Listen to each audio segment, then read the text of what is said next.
और आपने मुझे बुलाने का जोखिम भी उठाया है, तो मैं पूरे भरोसे पर खरा उतरूंगा। जो लोग डॉक्टर अंबेडकर का नाम लेते थे वो आज आलीशान महलों में रह रहे हैं, और जिन्होंने उनके किताबों को एक किया वो आज ऐसे टूटे फूटे घर में रह रहे हैं। डॉक्टर अंबेडकर क्या लिख रहे हैं आप सुनिए। अगर हिंदू राज हकीकत बनता है तब वह इस मुल्क के लिए सबसे बड़ा अभिशाप होगा। हिंदू कुछ भी कहें, हिंदू राष्ट्र, हिंदू धर्म समानता, स्वतंत्रता और बंधुत्व के लिए खतरा है। उस आधार पर वह लोकतंत्र से मेल नहीं खाता है। हिंदू राज को किसी भी कीमत पर रोका जाना चाहिए, डॉक्टर बी.आर. अंबेडकर कह रहे हैं। शिक्षा की लड़ाई अगर सबसे महत्वपूर्ण है और शिक्षा के लिए सारा काम हो रहा है, तो एक बात बताइए, इस देश में जब स्कूल, कॉलेज और विश्वविद्यालय के लिए आंदोलन होना चाहिए तो मंदिर मस्जिद के लिए आंदोलन हो रहा है। ये अंबेडकर के सपनों का भारत है। शिक्षा नीति बनाई गई है, मैं 3 क्लॉज उसके बता रहा हूं। पहला, स्कूल जो पर हर एक गांव के पास स्कूल बनाए गए थे, उन स्कूलों को अगर 3000 से कम विद्यार्थी हैं तो उन्हें मर्जर या क्लोजर की पॉलिसी के तहत बंद किया जाएगा और गांव में मेटा स्कूल बनाए जाएंगे। बताइए, यह शिक्षा क्रांति है? दुनिया में इंसान में कोई भेद नहीं, यहां पर इंसान, और वो भी कैसे इंसान, दुनिया में इंसान एक तरह से पैदा होते हैं। यहां कोई मुख से पैदा हो रहा है, कोई भुजाओं से पैदा हो रहा है, कोई जंघे से पैदा हो रहा है। दुनिया चांद पर जा रही है और आप गाय गोबर गौमूत्र में विज्ञान ढूंढ रहे हैं। यह अंबेडकर के सपनों का भारत है क्या? आपसे मैं पूछ रहा हूं। आज क्या हुआ? वो बेच रहे हैं भारत को। मैं चैन से कैसे सो जाऊं? सौगंध मुझे इस मिट्टी की, मैं देश नहीं बिकने दूंगा। और हो क्या रहा है? शिक्षा बिक गई है। हवाई चप्पल वालों को जहाज में जलाएंगे, जहाज बिक गया, एरोप्लेन बिक गया, रेलवे बिक गई, सरकारी नौकरी -1% बची है। आपका रिजर्वेशन कहां बचा है? यह अंबेडकर के सपनों का भारत है क्या? राष्ट्रवाद का सर्टिफिकेट आज वो लोग बांट रहे हैं जिन्होंने अंग्रेजों से माफी मांग करके कहा था कि हमको पेंशन दीजिए, हम आपकी मदद करेंगे। और वो लोग आज कह रहे हैं, उन लोगों को सिखा रहे हैं जिनके पुरखों के हाथों ने इस देश और दुनिया को रहने लायक बनाया। हम कमेरा जाति के लोग हैं। कुर्मी, कोयरी, लोहार, नाई, मोची, मल्ला, निषाद और तमाम वो जातियां जिन्होंने हाथ से श्रम करके इस दुनिया को रहने लायक बनाया है, इस राष्ट्र को बनाया है। बिरसा मुंडा, जयपाल सिंह मुंडा, अब्दुल कयूम अंसारी, आसिम बिहारी, नारायण गुरु, ईवी रामास्वामी नायकर, पेरियार, ज्योतिबा फूले, सावित्रीबाई फूले, और वहां से लेकर के शाहू जी से होते हुए डॉक्टर अंबेडकर, डॉक्टर लोहिया, मंडल और कांशी राम, इन लोगों की विरासत ने जिस राष्ट्र को बनाया, आज कोई और आके हमसे कहता है कि पहले कागज दिखाओ कि तुम इस देश के नागरिक हो कि नहीं। नागरिकता इस देश की सबसे बड़ी जिम्मेदारी है। दुनिया जब विज्ञान और चेतना की बात कर रही है, आप अपनी पीढ़ियों को मूर्ख बना रहे हैं। आप उन्हें धर्म के नाम पर 20, 25 साल, 30 साल पीछे ले जा रहे हैं। अमेरिका में जाकर इस देश के प्रधानमंत्री कहते हैं कि हम युद्ध के नहीं बुद्ध के देश हैं, और यहां भारत में आकर के बुद्ध के खिलाफ युद्ध छिड़े हुए हैं। हमें वो बात सच कहनी होगी। और दूसरा सवाल, अगर ये सारी चीजें घाटे में हैं तो ये अंबानी और अडानी उसे खरीद क्यों रहे हैं? मैं ओबीसी समाज से आता हूं और मैं ओबीसी समाज से भी शिकायत करता हूं और वहां से भी गालियां खाता हूं। मुझे वोट नहीं चाहिए किसी का। हम अपने दम पर उस यूनिवर्सिटी के प्रोफेसर बने हैं, किसी के वोट मांगकर नहीं बने। तब तक समझते थे कि हमारे पुरखे, हमारे घर परिवार वाले मेहनत करके इलाहाबाद यूनिवर्सिटी पढ़ाए और इलाहाबाद यूनिवर्सिटी टॉप किया, दिल्ली यूनिवर्सिटी में जाके प्रोफेसर बने। तब तक ये समझते थे कि हम अपनी काबिलियत से बने हैं। लेकिन बाद में ये समझ में आया, जब हमने अपने पुरखों को पढ़ा, कि अगर इस देश में भारत का संविधान और मंडल कमीशन न होता तो मैं कभी यहां नहीं होता और आपके सामने खड़ा नहीं होता। मेरे अपने यादव घरों में पेरियार ललई सिंह यादव का नाम नहीं है। पेरियार ललई सिंह यादव ने क्या कहा था, मैं उनकी बात कह के रहा हूं। बलिदान न सिंह का होते सुना, बकरे बलिवेदी पर लाए गए, न काटे टेढ़े पादप गए, सीधों पर आरे चलाए गए, विषधारी को दूध पिलाया गया, विषहीन सदा तड़पाए गए। ये कहा था पेरियार ललई सिंह यादव ने। सबको शिक्षा, सबको काम, वरना होगी नींद हराम। और सबको शिक्षा दे न सके जो, वो सरकार निकम्मी है, और जो सरकार निकम्मी है वो सरकार बदलनी है। अचानक कोई नेता आके कहता है कि आप चलो हिंदू धर्म खतरे में है, अरे उससे रोक के पूछिए हमारा स्कूल और विश्वविद्यालय खतरे में है, तब तुम क्यों नहीं आए? मेरी नौकरी कोरोना में चली गई, तब तुम क्यों नहीं आए? हमारी अर्थव्यवस्था डूब गई, तब तुम क्यों नहीं आए? और 85% हिंदू तब बनाते हो जब मुसलमानों के खिलाफ दंगा कराना होता है। और उसके बाद दलित महिला थी, सुनिए, दलित महिला थी उत्तराखंड में, खाना बनाकर स्कूल के बच्चों को खिलाती थी, और दलित महिला की जाति देखकर सवर्ण बच्चों ने कहा हम खाना नहीं खाएंगे, तब हिंदू धर्म खतरे में क्यों नहीं आया? बाबा साहब के सबसे अच्छे वारिस, सबसे बड़े वारिस ने एक किताब लिखी है, उसको पढ़िएगा, चमचा युग। उस किताब में कई किस्म के चमचे लिखे हैं। 1932 में पूना पैक्ट, आज लोग कहते हैं गांधी बनाम गोडसे, मान्यवर साहब की बात कर रहा हूं, अपनी बात तो कह भी नहीं रहा। मान्यवर साहब ने कहा कि कई किस्म के चमचे हैं, उसमें ओबीसी चमचों की भी बात की गई थी। कुछ ओबीसी लोग ऐसे भी थे, मुख्यमंत्री कुर्सी चली गई और घर जब गंगा जल से धुलवाया गया तब उनको समझ में आया अरे हम तो अगड़ा समझते थे, ये तो पिछड़ा है।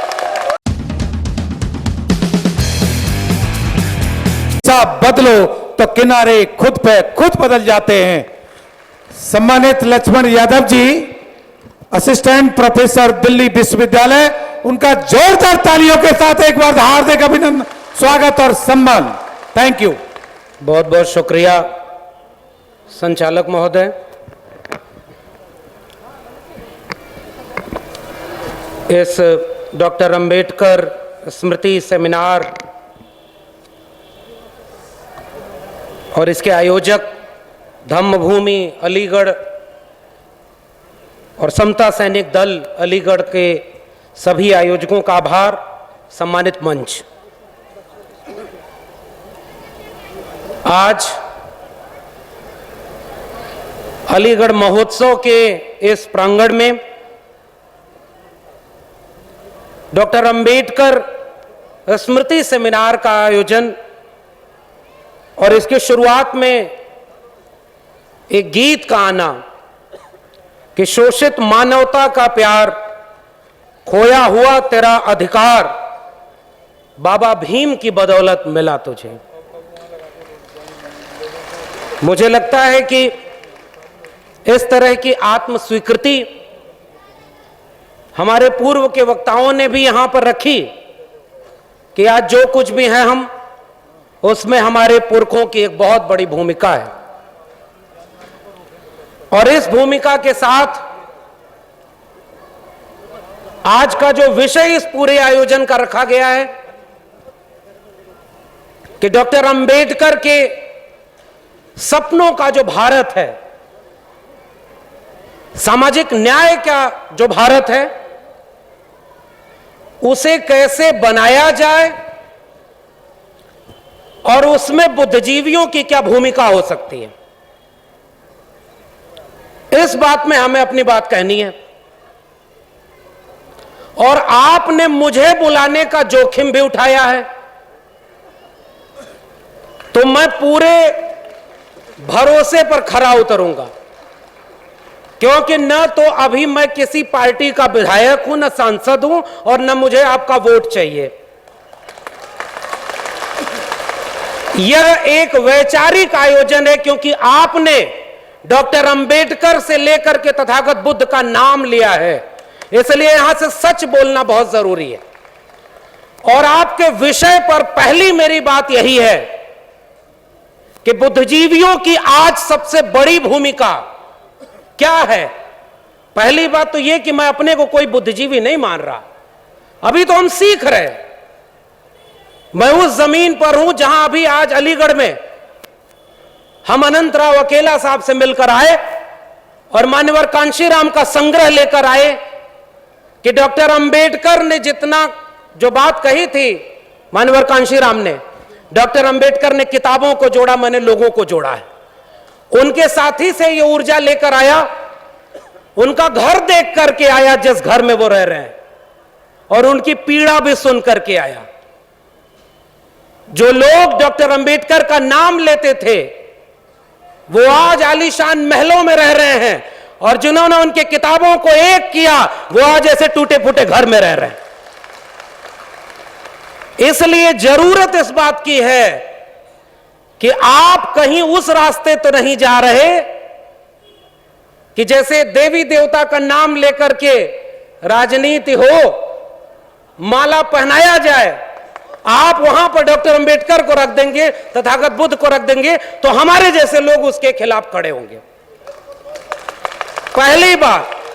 और उस समय उन्होंने कहा था बुद्धिजीवियों की भूमिका, मैं कोट करते हुए डॉक्टर अंबेडकर को यह बात कह रहा हूं, 1956 में डॉक्टर अंबेडकर ने एक वाक्य कहा एक सभागार में कि मुझे पढ़े लिखे लोगों ने धोखा दिया है। और वो धोखा क्या था?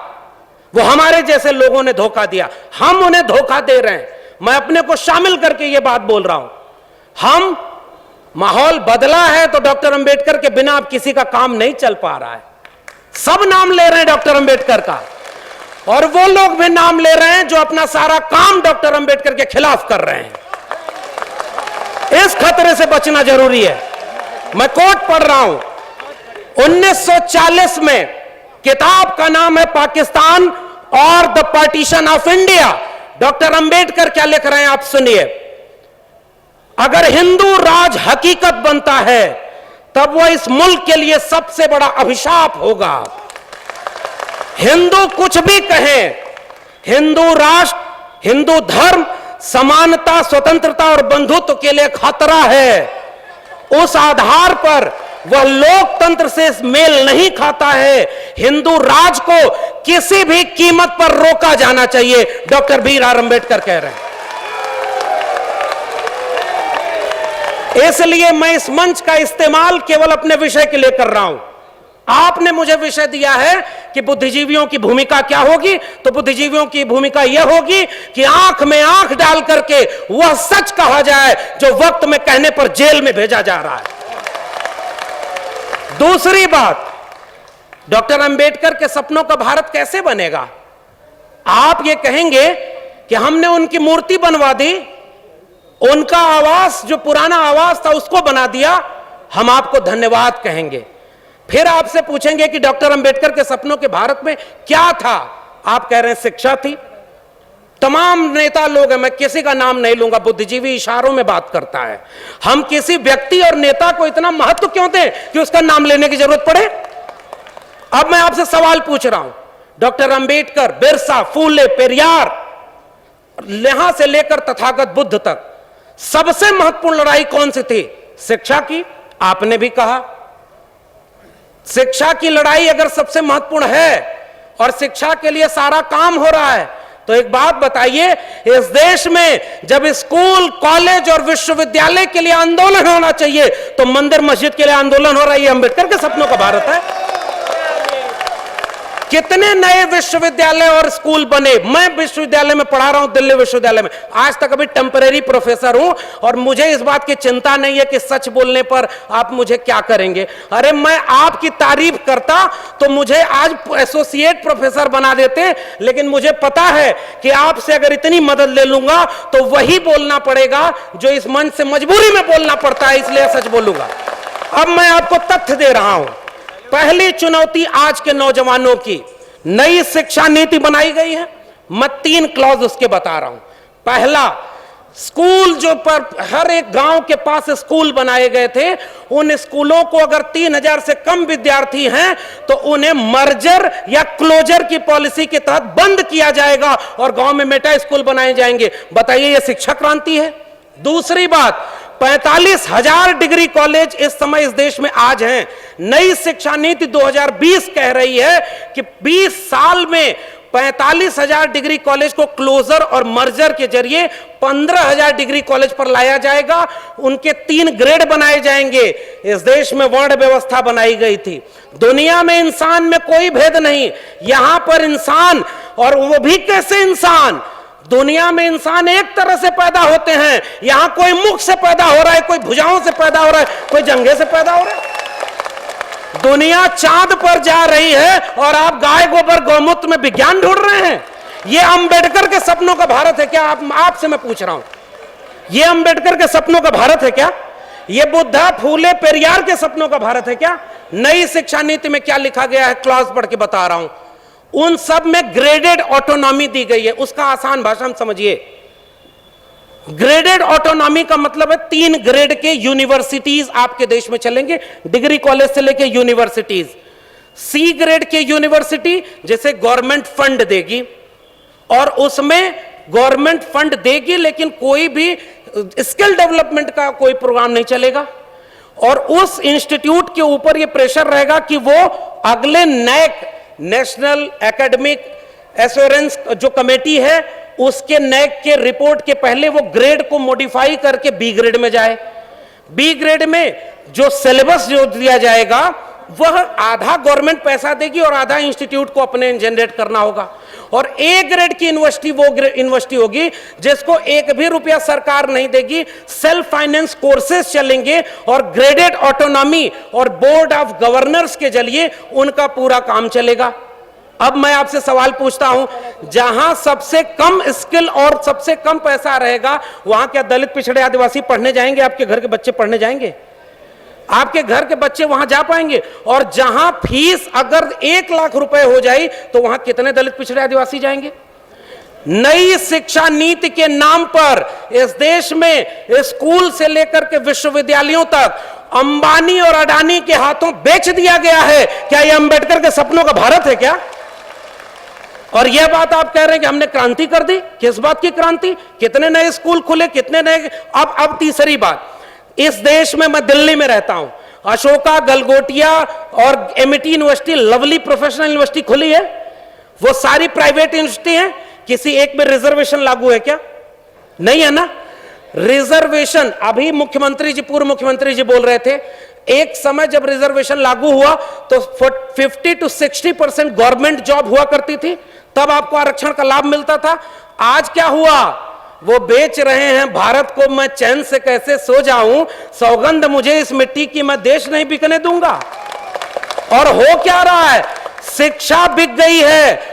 हवाई चप्पल वालों को जहाज में जलाएंगे, जहाज बिक गया, एरोप्लेन बिक गया, रेलवे बिक गई, सरकारी नौकरी -1% बची है। आपका रिजर्वेशन कहां बचा है? यह अंबेडकर के सपनों का भारत है क्या?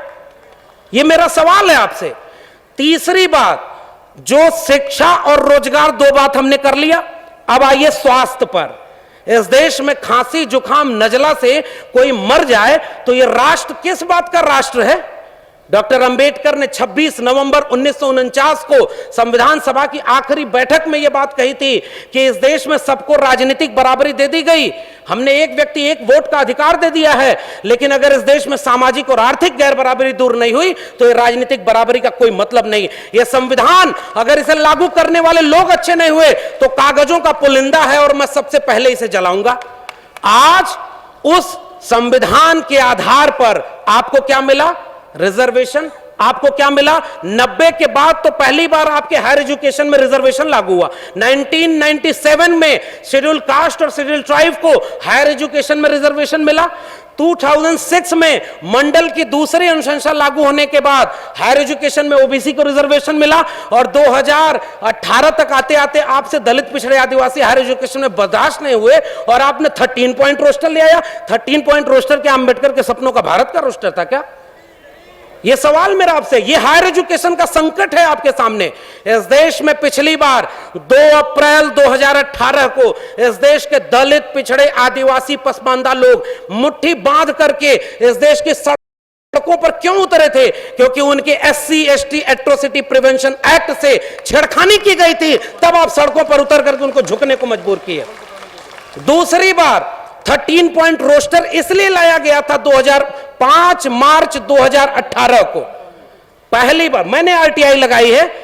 1 जनवरी 2020 तक इस देश में जो डेटा है वो मैं डेटा आपके सामने रखता हूं। बुद्धिजीवी का मतलब केवल भावुक भाषण देना नहीं होता। ओबीसी रिजर्वेशन आया 2006 में। उसके बाद इस देश में नई शिक्षा नीति आ गई। पहली बात तो यह समझिएगा कि अब पूरी प्राइवेट शिक्षा अब प्राइवेट हाथों में चली जाएगी। न्यू एजुकेशन पॉलिसी कहती है 40% सिलेबस अब ऑनलाइन मोड में चलेंगे। कितने घरों के बच्चे ऐसे हैं जो वो अपने बच्चों को मोबाइल और लैपटॉप दे सकते हैं? एक मुख्य अतिथि जी का भाषण चलाना था, कितना मुश्किल हुई। मेरी अपनी क्लास में 50 विद्यार्थी पढ़ते हैं और ऑनलाइन में आज 25 विद्यार्थी बाहर हैं। मैं दावेश करता हूं वो 25 विद्यार्थी दलित, पिछड़े, आदिवासी हैं, जिनके घरों में मोबाइल नहीं है, इंटरनेट नहीं है। आप वहां नहीं शिक्षा ला रहे हैं। आप बुनियादी जरूरत तो पैदा कर नहीं पाए। और मैं डेटा पढ़ रहा हूं, 1 जनवरी 2022 का डेटा, वो डेटा आपके सामने कह रहा है 97.6% ओबीसी प्रोफेसर की पोस्ट खाली है, 95% शेड्यूल ट्राइब के प्रोफेसर की पोस्ट खाली है और 93.8% शेड्यूल कास्ट प्रोफेसर की पोस्ट खाली है। डॉक्टर अंबेडकर के सपनों का भारत का मतलब यह है कि 85% दलित, पिछड़े, आदिवासी, पसमानदा के 85% प्रोफेसर होने चाहिए, 85% डॉक्टर होने चाहिए, 85% इंजीनियर होने चाहिए। और आप क्या बना रहे हैं? तीसरा मुद्दा स्वास्थ्य का। राष्ट्र बनने का मतलब क्या था? राष्ट्रवाद का सर्टिफिकेट आज वो लोग बांट रहे हैं जिन्होंने अंग्रेजों से माफी मांग करके कहा था कि हमको पेंशन दीजिए, हम आपकी मदद करेंगे। और वो लोग आज कह रहे हैं, उन लोगों को सिखा रहे हैं जिनके पुरखों के हाथों ने इस देश और दुनिया को रहने लायक बनाया। हम कमेरा जाति के लोग हैं।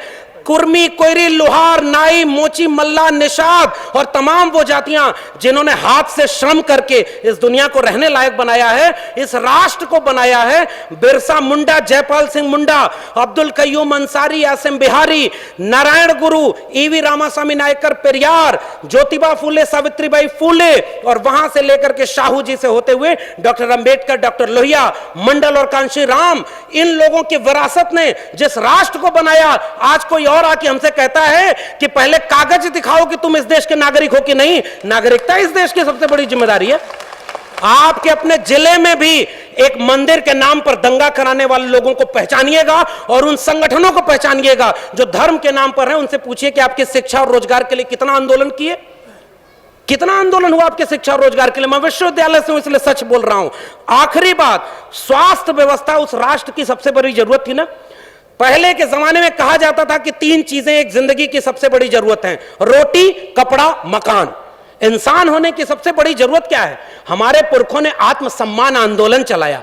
पेरियार, ईवी रामास्वामी नायकर ने सेल्फ डिग्निटी मूवमेंट चलाया।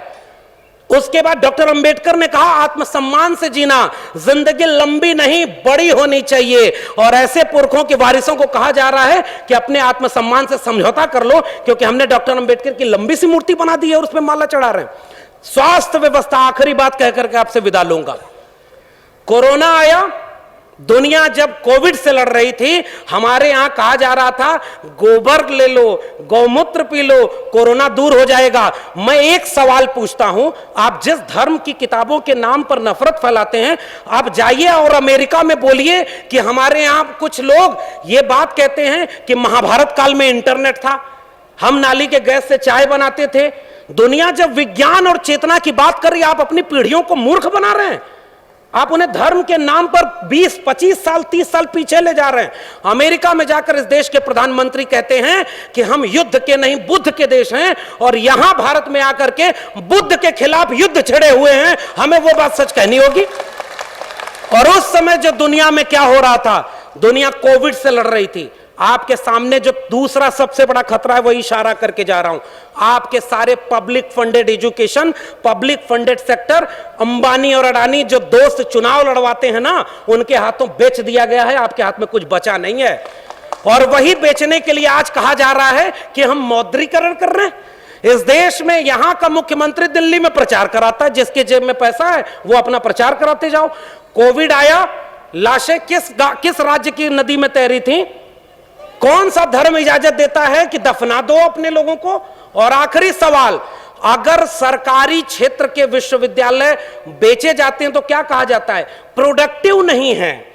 एयरपोर्ट क्यों बेचा जा रहा है? प्रोडक्टिविटी नहीं है। सरकारी संस्थान घाटे में हैं, भेल बेच रहे हैं, रेल बेच रहे हैं, एयरपोर्ट बेच रहे हैं, LIC बेच रहे हैं, बैंक बेच रहे हैं। बैंक वालों ने हड़ताल किया था ना, ये सारा कुछ बेच रहे हैं क्या कहकर? प्रोडक्टिविटी नहीं है, राष्ट्र ये घाटे में जा रहा है। 2 सवाल, कोरोना में जब सब लॉकडाउन लगा था तो आपकी जान किस अस्पताल ने बचाई थी? सरकारी अस्पताल ने कि प्राइवेट अस्पताल ने?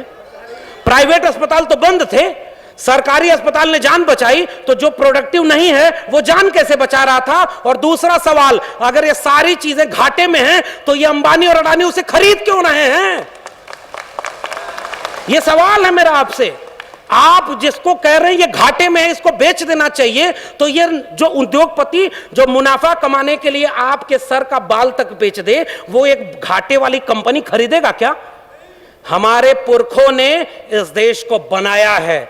आज मैं आपसे आखिरी बात कह करके जा रहा हूं, आज सबसे बड़ा धोखा और सबसे बड़ा खतरा इस देश के नौजवानों को है, जिनकी पीढ़ी को धर्म के नाम पर अंधा बना दिया गया है। स्कूल, कॉलेज और विश्वविद्यालय जाने के नाम पर वो बुली ऐप बना करके 100 मुस्लिम महिलाओं को ऑनलाइन नीलाम कर रहे हैं। वो 18 और 20 साल के बच्चे हैं। आपकी पीढ़ियां बर्बाद कर दी गई हैं और आपसे कहा जा रहा है कि हम डॉक्टर अंबेडकर की वजह से यहां बैठे हैं।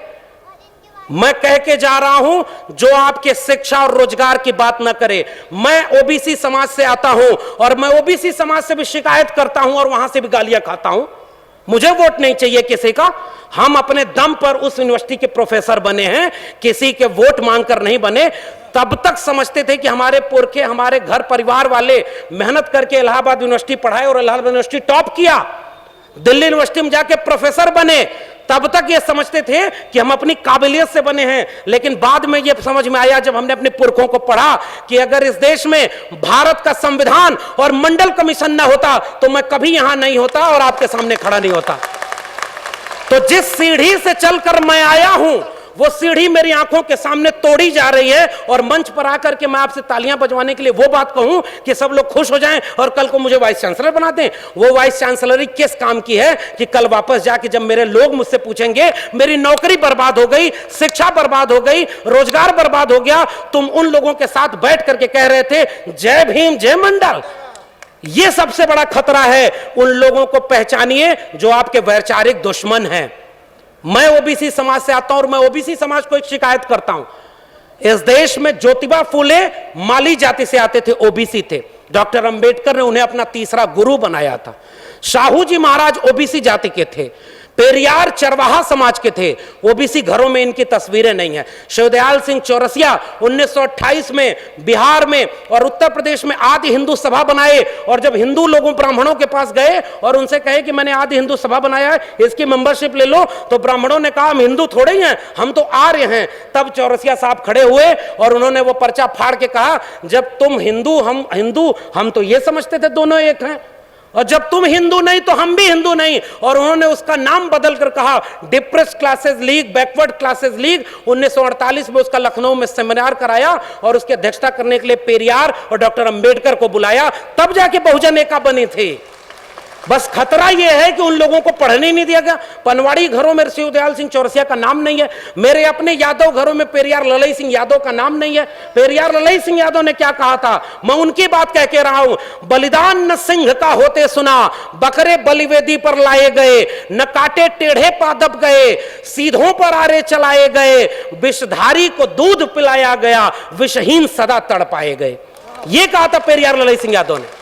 और जब त्रिवेणी संघ बना 1930 में बिहार में और बाद में अर्जक संघ बना उत्तर प्रदेश में, इन दोनों का नारा क्या था, ब्राह्मणवाद की क्या पहचान, गिटपिट बोले करे न काम, और मानववाद की क्या पहचान, ब्राह्मण भंगी एक समान। जिसमें समता की चाह नहीं वह बढ़िया इंसान नहीं, समता बिना समाज नहीं, बिन समाज जनराज नहीं। जो जमीन को जोते बोए वो जमीन का मालिक होए, सबको शिक्षा सबको काम, वरना होगी नींद हराम। हमारे डॉक्टर लोहिया ने कहा 100 में पिछड़ा पावे 100 में 60, सन सोपा ने बांधी गांठ। तब उसको जगदेव बाबू और रामस्वरूप वर्मा ने नारे को आगे बढ़ाया कि 100 में 90 शोषित हैं, शोषितों ने ललकारा है, धन धरती और राजपाट में 90 भाग हमारा है।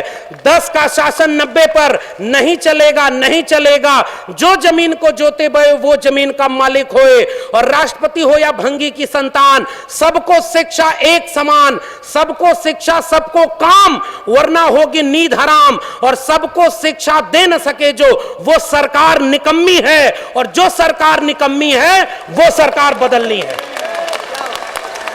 आप नेताओं के गुलाम बन गए इसलिए क्योंकि आप एकजुट नहीं रहे। अचानक कोई नेता आके कहता है कि आप चलो हिंदू धर्म खतरे में है, अरे उससे रोक के पूछिए हमारा स्कूल और विश्वविद्यालय खतरे में है, तब तुम क्यों नहीं आए? मेरी नौकरी कोरोना में चली गई, तब तुम क्यों नहीं आए? हमारी अर्थव्यवस्था डूब गई, तब तुम क्यों नहीं आए? और 85% हिंदू तब बनाते हो जब मुसलमानों के खिलाफ दंगा कराना होता है। और उसके बाद दलित महिला थी, सुनिए, दलित महिला थी उत्तराखंड में, खाना बनाकर स्कूल के बच्चों को खिलाती थी, और दलित महिला की जाति देखकर सवर्ण बच्चों ने कहा हम खाना नहीं खाएंगे, तब हिंदू धर्म खतरे में क्यों नहीं आया? यह मेरा सवाल है। उस महिला की जाति देखते हो क्योंकि वो दलित है इसलिए हम खाएंगे नहीं? पूछिए उन लोगों से 2 अप्रैल के भारत बंद के दिन वो लोग कहां थे जो केंद्र से लेकर के राज्य में सत्ता में बैठे थे और दलित सीटों पर चुन करके गए थे? पूछिए उन लोगों से 13 पॉइंट रोस्टर आया तो वो कहां थे? पूछिए उन लोगों से नई शिक्षा नीति के नाम पर जब सब बेचा जा रहा है और आज आप कह रहे हो पाकिस्तान कब्रिस्तान। इस देश में हिंदू मुस्लिम की आग तब लगाई जाएगी जब दलित पिछड़े आदिवासी बच्चे अपनी शिक्षा और रोजगार और स्वास्थ्य की बात करेंगे।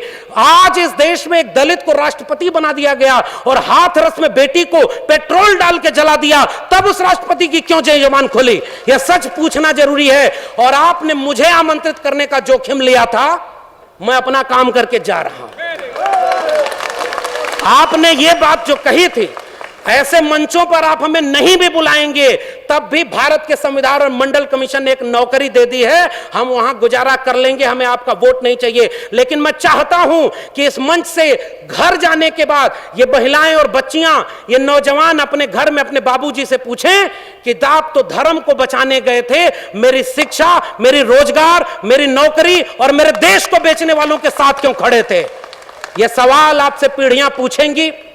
मैं जानता हूं कि मेरी बातों का कोई असर नहीं होगा, पता नहीं अगली बार आप बुलाएंगे भी कि नहीं बुलाएंगे। लेकिन मैं ये बात कह के जा रहा हूं, जंगल में आग लगी, चिड़िया पानी डाल रही थी और कुछ चिड़िया उस पेड़ से उड़ नहीं रही थी। कविता लिखी है कि आग लगी इस वृक्ष को, जलने लागे पात, उड़ते क्यों नहीं पक्षियों जब पंख तुम्हारे पास? उन पक्षियों का जवाब ध्यान से सुनिएगा, फल खाएं इस वृक्ष का, गंदे कीन्हे पात, धर्म हमारा यही है, जले इसी के साथ। आपके लोग आपको छोड़ करके जो चले गए अपनी सत्ता और कुर्सी के लिए, बाबा साहब के सबसे अच्छे वारिस, सबसे बड़े वारिस ने एक किताब लिखी है, उसको पढ़िएगा, चमचा युग। उस किताब में कई किस्म के चमचे लिखे हैं। 1932 में पूना पैक्ट, आज लोग कहते हैं गांधी बनाम गोडसे, गोडसे की मूर्ति और गोडसे के नाम पर इस देश में दंगा। बाबा साहब ने कहा, और यह बात हमें समझनी चाहिए, अपने पुरखों का केवल नाम लेके फोटो पर माला चढ़ा रहे हैं, नौजवानों की पीढ़ी को समझाइए, नहीं तो कल को आज रामायण देख रहा है टीवी पर, कल राम मंदिर बनवाने चला जाएगा, आपका घर लुट जाएगा, वहां आप खड़े हैं। तब डॉक्टर अंबेडकर रोए थे, पूना पैक्ट जब करके आए। गांधी को 3 गोलियां मारी थी उन लोगों ने जो आज शासन कर रहे हैं। वो हमसे कहते हैं हमारे पुरखे ने गांधी की जान बचाई है, उन्होंने 3-3 गोलियां गांधी के सीने में मारी है, हम वो लोग हैं। और आखिरी बात कह के जा रहा हूं, इस देश में बहस चला रही है ये गांधी बनाम गोडसे, आप गांधी के साथ हैं कि गोडसे के साथ हैं? मैं कहता हूं गांधी बनाम गोडसे में हम गांधी की हत्या करने वाले नहीं, गांधी का जीवन बचाने वाले डॉक्टर अंबेडकर के साथ हैं। पेरियार ईवी रामास्वामी नायकर और गांधी की बहस में हम पेरियार के साथ हैं, भगत सिंह और गांधी की बहस में हम भगत सिंह के साथ हैं। हम डॉक्टर अंबेडकर और गांधी की बहस में गांधी की नहीं डॉक्टर अंबेडकर के साथ हैं, और गांधी और लोहिया की बहस में हम लोहिया के साथ हैं। ये हमारी विरासत है। आने वाली पीढ़ियां हमसे पूछेंगी साहब कि जब देश लुट रहा था, आपके बच्चों का भविष्य बर्बाद किया जा रहा था, दंगाई बनाया जा रहा था, तब आप क्या कर रहे थे? वो जो चिड़िया जंगल में आग लगी थी ना, तो चोंच से पानी भर के उस आग पर डाल रही थी। एक कुर्सी से बिक करके हम चमचे हो गए। मान्यवर साहब की बात कर रहा हूं, अपनी बात तो कह भी नहीं रहा। मान्यवर साहब ने कहा कि कई किस्म के चमचे हैं, उसमें ओबीसी चमचों की भी बात की गई थी। कुछ ओबीसी लोग ऐसे भी थे, मुख्यमंत्री कुर्सी चली गई और घर जब गंगा जल से धुलवाया गया तब उनको समझ में आया, अरे हम तो अगड़ा समझते थे, ये तो पिछड़ा है। हमें तो सबका सच कहना है ना। एक हाथ में जय भीम जय मंडल और दूसरे हाथ में परशुराम की कटार, ये कभी नहीं चलेगा, वरना पीढ़ियां आपको माफ नहीं करेंगी। विष्णु मंदिर, परशुराम मंदिर बनवा के, बहुजन से सर्वजन करवा के आप क्या अपने आने वाली पीढ़ियों को जवाब दे पाएंगे? आपके विचारों से लड़ाई है। एक तरफ 1925 में बना एक संगठन है जो इस देश को हिंदू राष्ट्र बनाना चाहता है, और एक तरफ 1924 में बना समता सैनिक दल है। पूछिए आप कहां खड़े और वो कहां चले गए? क्यों नहीं बाबा साहब का बनाया हुआ यह संगठन 85% लोगों का राज, जिन्होंने इस देश को हाथ से काम दिया, उन्हीं लोगों को आज यूनिवर्सिटी में बैठकर एनएफएस किए जा रहे हैं। कितने लोग संसद और विधानसभा में बैठे थे वो आपके लिए लड़े? आखिरी बात उस चिड़िया की बात करके जा रहा हूं। उस चिड़िया से पूरे जंगल के लोग, जंगल के पक्षी मजाक उड़ाते हुए कहे कि इतनी बड़ी आग लगी है जंगल में, देश बेचा जा रहा है, हिंदू राष्ट्र बनाया जा रहा है, अभी अयोध्या झांकी है, मथुरा काशी बाकी है किया जा रहा है, और तुम अपनी चोट से पानी भर रही हो। अलीगढ़ के इस सभागार में उपस्थित लोगों, आपसे यही कह के जा रहा हूं उस चिड़िया का जवाब। उसने कहा था कि मुझे पता है कि मेरी चोंच की एक बूंद पानी से ये जंगल की आग नहीं बुझेगी, लेकिन जब इस देश में, इस देश की आग का, इस जंगल की आग का हिसाब मांगा जाएगा कि जब आरक्षण खत्म कर दिया गया, जब निजीकरण के हाथों, अंबानी अडानी के हाथों पूरा देश बेच दिया गया, नई शिक्षा नीति में शिक्षा बेच दी, प्राइवेटाइजेशन में रोजगार बेच दिया, कोरोना में आपकी जान बेच दी, हिंदू हिंदू करके नफरत फैलाया गया, उस देश में पसमानदा तबके के लोगों से पूछिए, इस देश में नाई, जुलाहा, मोची, मल्ला जो पसमानदा बन के मुसलमान हुए, 300 लोग लिंचिंग में मारे गए, 300 में एक भी अपर कास्ट मुस्लिम नहीं है। ये कौन है 15% लोग जो पीछे खड़े होकर आपके बच्चों को दंगा कराने भेजते हैं, और गृह मंत्री का बेटा बीसीसीआई का चेयरमैन बनके करोड़ों रुपया कमा रहा है?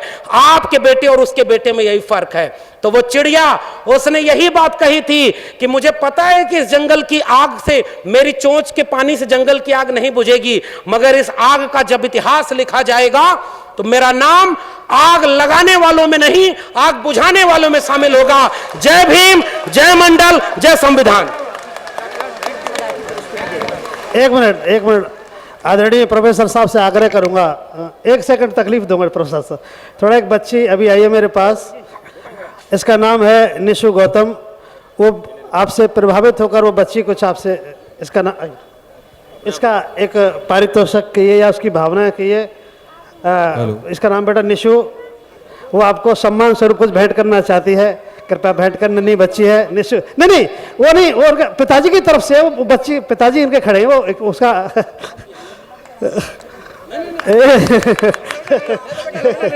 चलिए बहुत बहुत आभार। आदरणीय प्रोफेसर साहब, आपने बड़ी गंभीरता से मिशन मूवमेंट की बात को रखा, लोगों के दिल को छुआ, महापुरुषों की बात को बेबाक रखा, देश की तकलीफ को आपने उजागर किया। जितना आपकी तकलीफें हैं जो बाबा साहब अम्बेडकर के सच्चे दर्शन को प्रदर्शित करती हैं, निश्चित रूप से प्रशंसनीय है। एक बार मैं चाहूंगा कि अलीगढ़ और उत्तर प्रदेश की तरफ से जोरदार ताली बनाकर डॉक्टर साहब का स्वागत किया जाए। बहुत बहुत आभार। अब मैं इस अवसर पर हमारे राष्ट्रीय मिशनरी गायक दोस्तों, वीडियो पसंद आए तो लाइक, शेयर और न्यूज़ 22 लाइव को सब्सक्राइब करना ना भूलें। शुक्रिया। देखते रहें न्यूज़ 22 लाइव, सदैव आपके साथ।